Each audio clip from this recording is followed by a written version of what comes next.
ఈరోజు double elimination ఉంది. ఇప్పుడే మనకు ఒక అప్డేట్ వచ్చింది. అప్డేట్ చూసి నాకు అరే నాయన డబుల్ ఎలిమినేషన్ లేదని అనుకున్నాం కదరా, ఉందా అన్న ఫీలింగ్ క్రియేట్ అయింది. దాని రిలేటెడ్ ఎవరు ఎలిమినేట్ అయ్యారు అండ్ ఎవరు మళ్ళా ఎలిమినేట్ అవ్వబోతున్నారు అనేది నెక్స్ట్ వీడియోలో ఉంటుంది.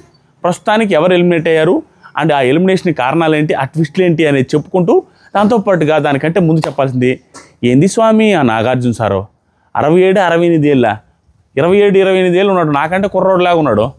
ప్రతిసారి సర్ప్రైజ్ చేస్తున్నారు. ఏంటి స్వామి ఆ లుక్స్ ఈరోజు? ఎవరైతే ఆ లుక్స్, ఆ మేకప్, ఆ తర్వాత ఆ డ్రెస్సు ఈరోజు ఎవరైతే కాస్ట్యూమ్ డిజైనర్ ఉన్నారో వాళ్ళకి ఒక 4 పెంచాలి. మామూలుగా లేరు నాగార్జున సార్, నెక్స్ట్ లెవెల్ ఉన్నారు. అదిగాక మొన్న పోయినసారి పాట రమ్మని రమ్మని రామ చిలుక పిలిచని ఆ పాట వేసేసరికి నాకు విరక్తి పుట్టి ఆ రోజు వీడియోలో చెప్పా, ఏం సాంగ్ రా నాగార్జున సార్ వేయాల్సిన సాంగ్ అయినా అదేంటి చెమ్మచక్క సాంగ్ వేశారని. ఈరోజు మాస్ అన్న నడిచొస్తే మాస్, అన్న లుక్ వేస్తే మాస్, మాస్ ఆ పాట వేశారు. సూపర్ అనిపించింది. సో ప్రస్తుతానికి నాగార్జున సార్ది శనివారం ఎపిసోడ్ నిన్నే షూటింగ్ జరిగింది కదా, దాని రిలేటెడ్ ప్రోమో కూడా వచ్చింది. మీకు అర్థమై ఉండాలి. ఏం అర్థమై ఉండాలంటే ఫ్లోరా గారిని ఈ పర్టికులర్ ఎపిసోడ్లో, శనివారం ఎపిసోడ్లో ఇంతవరకు ఫ్లోరా గారిని ఎప్పుడు ఏమీ తప్పు పట్టలేదు నాగార్జున సార్. ఎందుకులే తప్పు పట్టడం, ఆవిడ నోరు తెరిసే లేదు. నోరు తెరిస్తే ఎక్కువ తెరిసే వాళ్ళకి ఎక్కువ తప్పులు వస్తాయి, తక్కువ తెరిసే వాళ్ళకి తక్కువ వస్తాయి. ఈవిడ అసలు తెరవరు కాబట్టి ఆవిడ వైపు నుంచి తప్పులే కనపట్ల నాగార్జున సార్కి కాదు, ఆడియన్స్ కూడా. ఈవెన్ ఇప్పుడు జరిగింది ఏంటంటే నిన్న ఎపిసోడ్లో 6 మెంబర్స్కి డేంజర్ జోన్లో పెట్టారు. ఒక 4 మెంబర్స్ని డేంజర్ జోన్, ఒక ఇద్దరికి వచ్చేసరికి ఎవిక్షన్ అనేది డైరెక్ట్గా ఇచ్చారు. ఆ ఎవిక్షన్ ఇచ్చిన వాళ్ళు 2 ఉన్నారు. ఒకరు ఫ్లోరా షైనీ గారు, 2 రీతు చౌదరి గారు. వీళ్ళిద్దరికి ఎవిక్షన్ అని ఇచ్చారంటే ఎవిక్షన్కి అంటే ఎలిమినేషన్కి అతి దగ్గరలో ఉన్న వ్యక్తులు వీళ్ళు. ఫస్ట్ లైక్ చేశారా? లైక్ చేయ మమ్మదిగా, ఇదిగా ఫ్లవర్స్ లైక్ చేశారు కదా. సో వీళ్ళిద్దరు ఎవిక్షన్ దగ్గర ఉన్నారు. మిగతా 4గురిలో కూడా ఎవరైనా ఒకరు ఎలిమినేట్ అయినా అవ్వచ్చు, కానీ హై ఛాన్సెస్ వీళ్ళిద్దరు అనేది బిగ్ బాస్ నిన్న శనివారం ఎపిసోడ్లో చెప్పింది.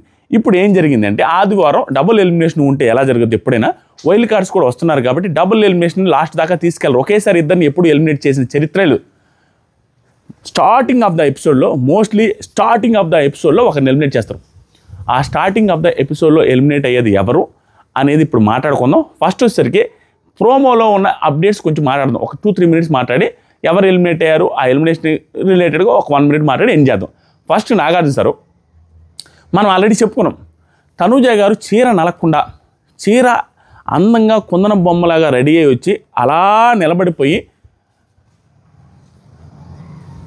నానా నానా అని ఇన్నోసెన్స్ ఫేస్ పెట్టి ఆ రోజు నేను అసలు చిరాకు వచ్చింది బెడ్ టాస్క్లో ఆవిడని చూస్తుంటే.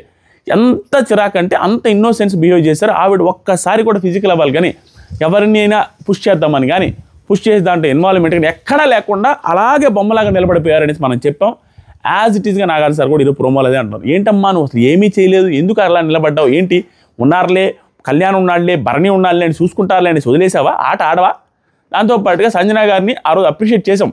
ఎందుకంటే ఆవిడ అవుట్ అయిన తర్వాత కూడా అమ్మా హెల్ప్ చేసుకోండి అమ్మా, మీరు హెల్ప్ చేసుకుంటే మంచిదమ్మా, మీరు హెల్ప్ చేసుకుంటే రేపు మీరు ఫైట్ చేయొచ్చు, ఫైట్ చేస్తే వాళ్ళని కూడా తోసేయచ్చు అమ్మా, ఎందుకమ్మా వదిలేస్తున్నారు, మీ ఆడలందరూ కలవండి అమ్మా అనేసి ఆవిడ ఎంత రిక్వెస్ట్ చేసినా ఆవిడ ఊడు పడుచుకోవాలి. అది కూడా నాగార్జున సార్ ఇస్తారు. దాంతోపాటుగా అన్నిటికంటే హైలైట్ ఆఫ్ ద హైలైట్ ఏంటంటే భరణి గారికి ఈ రోజుతో బంధాలు తెగిపోయాయండి. That is for sure. ఆయన పరిస్థితి కకావికలం.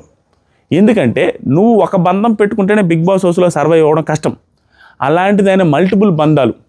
ఇది ఎట్లా ఉందంటే ఆ బంధాలు ఎలాంటి బంధాలు అంటే ఆయన ఈ బ్రెయిన్లో మనకి కనెక్షన్స్ ఉంటాయి చూసారా, కొన్ని లక్షల కోట్ల కనెక్షన్స్, అలా ఇల్లు గజిబిజిగా అంత కనెక్షన్స్ ఆయన ఫ్యామిలీ ట్రీ. మామూలు ఫ్యామిలీ ట్రీ కదా, ఆయన చుట్టూ బంధాలు పేర్కొని పోయిండే ఆ లైన్స్ కూడా అర్థం కావు. ఏ బంధం ఏంట్రా? ఒకసారి మనకి పెళ్ళిళ్ళలో చూస్తూ ఉంటాం, మనకి వరుసలకి సంబంధాలు ఎప్పుడైనా మనకి మన ఇళ్ళల్లో మన ఫ్యామిలీస్లో చూస్తున్నప్పుడు ఆ సంబంధాలు చూసినప్పుడు ఒకసారి ఒక అమ్మాయిని చూసినప్పుడు రిలేషన్ ఎటో తిరిగి వచ్చి ఒక రిలేషన్లో కూడా ఒకటి అంటాడు, రే అదేంద్రా వాళ్ళు వరుస అవర్రా మీకు, వాళ్ళ అక్క అవుతురా చెల్లి అవుతురా, ఆ ఇంటి పేరు వాళ్ళు ఈ ఇంటి పేరు వాళ్ళు కలిసారా, వాళ్ళిద్దరు పెళ్ళి వేసినసరికి వరుస అవుతురా, ఇది వరుస అవ్వదు, వాళ్ళ మేనమామ కూతుర్ని ఏడిచ్చారు, వీళ్ళ పెదనాయన కూతుర్ని ఏడిచ్చారు, అక్కడ కలిసింది రాడు ఇబ్బంది అయిపోద్ది అనేసి అటు మాట్లాడు. అట్లానే అక్కడ హౌస్లో కూడా కనెక్షన్స్ ఏమైందంటే ఇటు తిప్పి చూస్తే వరస లేదే, ఇటు తిప్పి చూస్తే వరస ఉందే, భరణి గారి దెబ్బకి ఇదేంటి అసలు రిలేషన్స్ కూడా మారిపోతున్నాయి అన్న సెన్స్ కూడా అంత పెద్ద రిలేషన్స్ పెట్టుకున్నారు. కాబట్టి ఈరోజు నాకు సారు చాలా గట్టిగా భరణి నువ్వు బంధాల కోసమే వచ్చావా, దాంతోపాటుగా నువ్వు మీ తనుజాని అయితే సేఫ్గా స్మూత్గా చూసుకున్నావు. శ్రీజ ఏమయ్యా నీకు తక్కువ చూపు చూసావు, శ్రీజాని ఎందుకు మాట్లాడుతుంటేనే తోసేసావు, అంత ఏంటి అని సీరియస్ వార్నింగ్ ఇచ్చారు. ఇంకా సీరియస్ వార్నింగ్ ఇచ్చినా తప్పు లేదు. ఆ రోజు ఆయన అంత క్రూరంగా బిహేవ్ చేశారు భరణి గారు. ఏంటి అది ఒక్కటి క్రూరమైతే ఆ అమ్మాయి కూర్చున్న విధానం కూడా అది ఏంటి అలా కూర్చుంది, అంత యాటిట్యూడ్ ఏంటి అనేసి ఆయన దగ్గర యాటిట్యూడ్ చూపించినట్టు అన్నారు.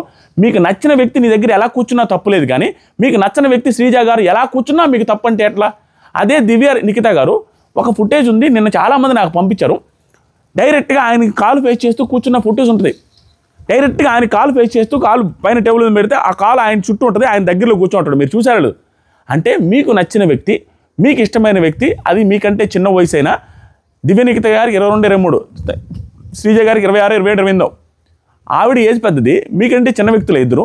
మీకు నచ్చిన వాళ్ళు మాత్రం మీ ముందు కాళ్ళు పెట్టుకుని ఎక్కడ పెట్టుకున్నా ఓకే, కానీ మీకు నచ్చని వాళ్ళు మీకు సంబంధం లేక మీకు అగౌరవంగా కూర్చోకుండా ఆవిడ పాటికాడు కాళ్ళు అందుకో ఏంటో సోఫా మీద కాళ్ళు పెట్టుకొని కూర్చుంటే దాన్ని అదేంటి యాటిట్యూడ్ అది అక్కడ సంబంధమే లేదు. ఆట చూడాలి, ఆట చూసి ఎలిమినేట్ చేయాల్సిన సిచ్యువేషన్ అది. ఆట చూసి నువ్వు టీంలో నుంచి తీసేయాలని బిగ్ బాస్ చెప్తే సుమన్ శెట్టి గారిని చూసి నువ్వు తీసేయలేనట్టు ఉండాలి. కానీ ఆ అమ్మాయిని చూసి తీసేయాలనిపిస్తున్న అమ్మాయి యాటిట్యూడ్ దాన్ని చూడు అది ఇది అనేసి మాట్లాడడం తప్పు. అది నాగార్జున సార్ మరీ డైరెక్ట్గా చెప్తే ఆయనకి బాగుండదని చెప్పలేకపోయారు. కానీ ఇట్స్ బ్యాడ్. ఆయన వీడియో చూపించిన సారీ సార్ కరెక్టే సార్ అది ఇదంటే అంతా తప్పులు చేసి శనివారం పూట ఒప్పుకుంటే కుదరదు భరణి. నీకు ఇంకా అర్థం కావాలి అంటే ఇదిగో ఆ యూకే అమ్మాయి వచ్చింది, శృతి చూడండి, శృతితో సోపతి అనే అమ్మాయి ఇన్స్టాగ్రామ్ లింక్ ఉంటుంది. ఆ అమ్మాయి కింద ప్రోమో కింద కూడా కామెంట్లు చూసి నేను షాక్. ఏరా యూకే అన్నారు, ఈ పిల్లని అనకాపల్లి నుంచి తెచ్చారన్నట్టుగా ఆ అమ్మాయి లాంగ్వేజ్ అలాగే మాట్లాడదు. యూకేలో ఉన్న ఆ అమ్మాయి యూకేలో ఉండి కూడా చీరలు కట్టుకొని వీడియో చేస్తూ ఉంటుంది. అమ్మాయి మన సాంప్రదాయంగా వీడియోలు చేస్తూ అమ్మాయి ఒక మిడిల్ క్లాస్ నుంచి యూకే దాకా వెళ్ళి సక్సెస్ అయింది. అమ్మాయి ఒక యూట్యూబ్ ఛానల్ ఉంది, అమ్మాయి ఒక ఇన్స్టాగ్రామ్లో ఫాలోవర్స్ ఉన్నారు. అమ్మాయి నాకు తెలుసు, అమ్మాయి చాలా ట్రెడిషనల్ అమ్మాయి. ఆ అమ్మాయిని కూడా యూకే కాదేమో అనేసి కింద కామెంట్ చూసి షేక్ అయ్యా. ఎందుకంటే అమ్మాయి అలా మాట్లాడింది. అమ్మాయి లాంగ్వేజ్ని వదలేదు. తెలంగాణ అమ్మాయి యూకేలో ఉన్నా ఎక్కడున్నా కూడా ఆ అమ్మాయి అక్కడ కూడా శారీస్ కట్టుకొని డ్యాన్స్లు వేస్తూ శారీస్ కట్టుకున్న ఫంక్షన్స్కి శారీస్ కట్టుకొని తిరుగుతూ ఉంటుంది.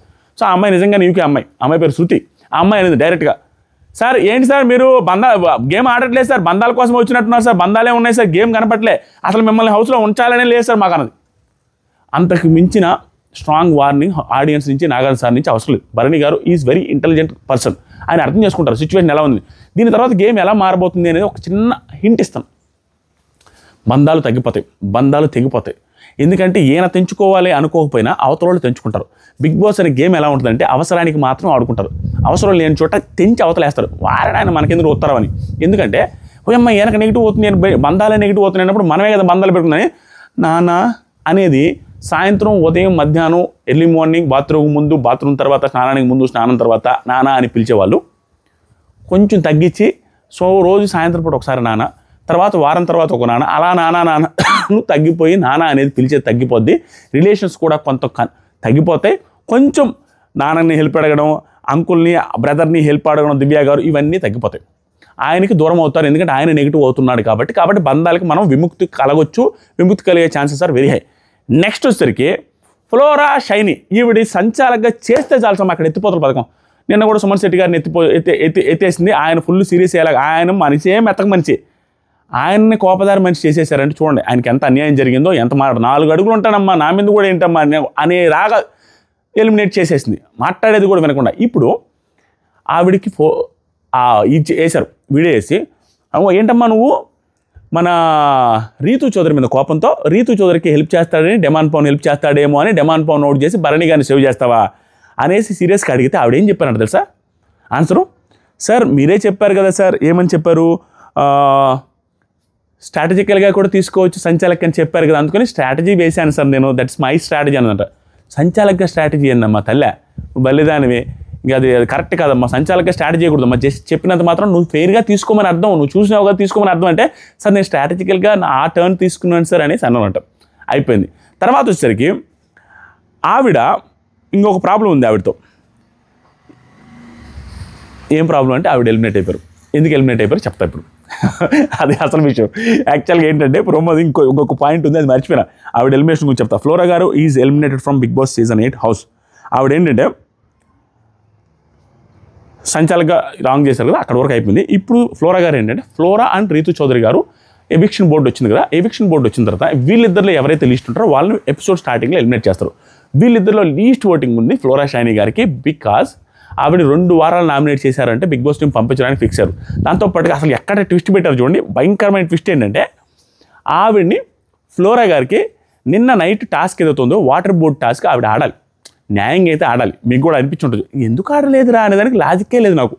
అదేదో చెప్పాడు బిగ్ బాస్, మీరు 2 వారాలు డైరెక్ట్గా నామినేషన్ అయిన సందర్భంగా మీకు ఈ సందర్భంగా దివాళీ ఆఫర్, మీరు ఆడట్లేదు ప్రశాంతం కూర్చోండి సంచాలకానుడు. అసలు 2 వారాలు నామినేట్ అయితే ఆవిడ ఎందుకు కాముకు కూర్చోవాలి, టాస్క్ ఆడొచ్చు కదా, మిగతా వాళ్ళందరూ ఆడుతున్నారు కదా, ఇదేం లాజిక్గా నాకు అర్థమే కాల. ఎందుకు ఆవిడ అలా చేశారనేది నాకు పాయింటే దొరకలేదు. ఎందుకంటే ఎలిమినేట్ చేయాలని ఫిక్స్ అయ్యారని నాకు అర్థమైంది.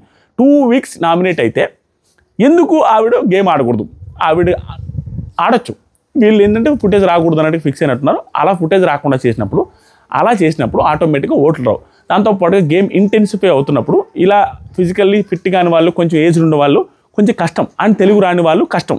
ఎందుకంటే వచ్చే వాళ్ళందరూ బీభత్సమైన తోపులు ఊపులు ఉండేవాళ్ళు వస్తున్నప్పుడు వాళ్ళ ముందు ఈవిడ మాటలు అస్సలు నిలబడవు. ఆటోమేటిక్గా ఫుటేజ్ ఏదైతే ఉంటుందో 40-50 నిమిషాల ఎపిసోడ్ ఫుటేజ్లో ఈవిడ 1 మినిట్ ఫుటేజ్ రావడం కూడా కష్టమవుతుంది ఫ్లోరా షైనీ గారి ఫర్ షూర్. అండ్ ఓట్లు కూడా తక్కువే పడ్డాయి. అందరికంటే లీస్ట్ ఓట్స్ ఈ వీక్ ఆవిడకే పడ్డాయి. రీజన్ ఈజ్ సంజన గారు కూడా నామినేషన్లో ఉన్నారు. అంతకుముందంతా సంజన గారు నామినేషన్ లేనప్పుడు ఈవిడ ఈజీగా సర్వైవ్ అయ్యారు, సంజన గారు వెనకే ఉంటూ సంజన గారితోనే కొంచెం ఫ్రెండ్లీగా ఉండబట్టి ఉన్నారు. కానీ ఇప్పుడు ఆవిడ కూడా నామినేషన్లో ఉండడం వల్ల she is eliminated from Bigg Boss season 9 house. First elimination ఇదే. సెకండ్ ఎలిమినేషన్ నాకు తెలిసి ఒక 3-4 అవర్స్లో జరుగుద్ది. దాని రిలేటెడ్ వీడియో వెరీ సూన్ చేస్తాను. అది ఎవరు ఎలిమినేట్ అవ్వాలని మీరు కోరుకుంటున్నారు, రీతు చౌదరా, డిమాన్ పవన, శ్రీజానా, సుమన్ శెట్టి గారా, సంజన గారా, ఎవరు ఎలిమినేట్ అయితే బాగుంటుందని మీరు కోరుకుంటున్నారో కింద కామెంట్ చేయండి, చూద్దాం ఎంతమంది కోరుకుంటున్నారు. హై ఛాన్సెస్ వచ్చి రీతు చౌదరి ఆర్ డిమాన్ పవన్కే ఉన్నాయనేసి మనకు వచ్చిన టాకు. డిపెండ్స్ ఆన్ ఇమాన్యుయల్ దగ్గర ఉన్న అస్త్రం. ఇమాన్యుయల్ దగ్గర అస్త్రాన్ని వైల్డ్ కార్డ్స్ని ఆపడానికి అన్నట్టుగా యూజ్ చేయొచ్చు, ఒకరిని సేవ్ చేయమని యూజ్ చేయొచ్చు. అండ్ వాళ్ళు ఇంకా ట్విస్టులు పెట్టాలి, ఏదో ఒకటి పెంట చేయాలనుకుంటే సంజన గారికి ఓటింగ్ ఉన్నా కూడా సంజన గారిని లిస్ట్ 2లో పెట్టి రీతును సంజన గారినో పెట్టి హెవీగా వాళ్ళు ఏదో చేయాలనుకుంటే రీతును సంజన గారినో లేకుంటే ఇంకెవరైనా పెట్టి నువ్వు ఎవరికి వాడతావని సంజన గారికి వాడిచ్చి ఓకే సంజన గారికి వాడిచ్చారు కాబట్టి ఇంక నో ఎలిమినేషన్ సింగిల్తో ఆపే chances are very very less అంటే డబుల్ ఉందంట. అప్పుడు వీళ్ళు ఏం చేయొచ్చు అంటే ఇద్దరిని పెట్టి మా సీజన్లో జరిగినట్టుగా రాజుని ఇంకొకరిని పెట్టినట్టుగా ఇద్దరిని పెట్టి ఇతను అస్త్రం ఎవరికైతే వాడతాడో వాళ్ళు కాకుండా ఎక్కువ ఓట్లు వచ్చిన వాళ్ళకి పోయే ఛాన్స్ కూడా ఉంటుంది. ఇప్పుడు ఎగ్జాంపుల్కి సంజన గారిని రీతుని పెట్టారనుకోండి, సంజన గారికే వాడతాడు, రీతుని పంపించాలనుకుంటే సంజన గారిని ఈవిని పెట్టి సంజన గారికి వాడించేసి రీతు చౌదరిని కూడా పంపించవచ్చు. That is there is chances. Second elimination కూడా ఉంది, అది ఎవరనేది మనం గెస్ చేయలేము, చూద్దాం తర్వాత. ప్రస్తుతానికి ఫ్లోరా గారిది ఈజీ గెస్. అండ్ ఎంత ఈజీ గెస్ అంటే వాళ్ళు సంచాలకే పెట్టారు, కంటెంట్ తక్కువ ఇచ్చారు, అండ్ ప్రోమోలు చూస్తే కూడా మనకు అర్థమైపోద్ది. నెక్స్ట్ ప్రోమో వస్తుంది, ఇంకా క్లారిటీ వస్తుంది, చూడండి. Thank you so much, love you all. మామ కొత్తగా ఎవరైతే చూస్తున్నారో మన ఛానల్ని సబ్స్క్రైబ్ చేయండి. 8,50,000 అవ్వాలి ప్లీజ్ ప్లీజ్ ప్లీజ్. ఈ వీడియోతో అవ్వాలి అండ్ 1 మిలియన్ సబ్స్క్రైబర్కు అవ్వాలి. ఈ వీడియోని లైక్ చేయండి, లవ్ యూ. ఫ్లోరా గారి ఎలిమినేషన్ ఇన్ఫేర్ అనేది నేనైతే అనుకోవట్లేదు, ఫెయిరే. ఎందుకంటే ఆవిడ కంటెంట్ అసలు లేదండి. ఊరికే మనం ఎవరి మీదో కోపంతోనో ఎవరితోనో ఉన్నారనేసి ఓట్లు వేయడం కంటే ఆవిడ వైపు నుంచి ఏమి ఇస్తుంది షోకి, ఆవిడ వైపు నుంచి ఏమి ఇది చేస్తుంది అనేది చూడాలి. ఆవిడ వైపు నుంచి షోకి పరంగా ఎటువంటి కాంట్రిబ్యూషన్ లేదు. There is no contribution, there is no jokes, there is no fights, there is no conversations. ఇంకా అలాంటప్పుడు ఎలా ఉంటారు ఆవిడ, ఉండి కూడా వేస్టే అనేది నా ఉద్దేశం. It's very fair elimination. Next elimination ఏంటని చూద్దాం. ఆ ప్రోమో రిలేటెడ్గా ఆ ప్రోమోలో ఉన్నాయన్నీ మోస్ట్లీ కవర్ చేశాను అనుకుంటా. నాకు సారు బాగానే మాట్లాడారు, గుడ్. తర్వాత ప్రోమోలు హైలైట్కి వస్తాయి, ఆ ప్రోమోస్ గురించి గట్టిగా మాట్లాడుకుందాం. దీనికి ముందు రివ్యూ చూడకపోతే రివ్యూ చూడండి, సూపర్ ఉంటుంది. ఎలిమినేషన్ రిలేటెడ్ అప్డేట్ నేను ఒకవేళ లేట్గా అప్డేట్ చేస్తానేమో ఇక్కడ యూట్యూబ్లో, కానీ ఫాస్ట్గా ఇన్స్టాగ్రామ్ లింక్ కామెంట్ సెక్షన్లో ఉంది, దాంట్లో క్లిక్ చేసి ఇన్స్టాగ్రామ్ ఫాలో అండి, ఎర్లీగా అక్కడ అప్డేట్ ఉంటుంది. లవ్ యూ మామ. ఎన్ని నిమిషాలు అయిందో, లెంత్ అయిందో, షార్ట్ అయిందో, love you bye bye bye bye.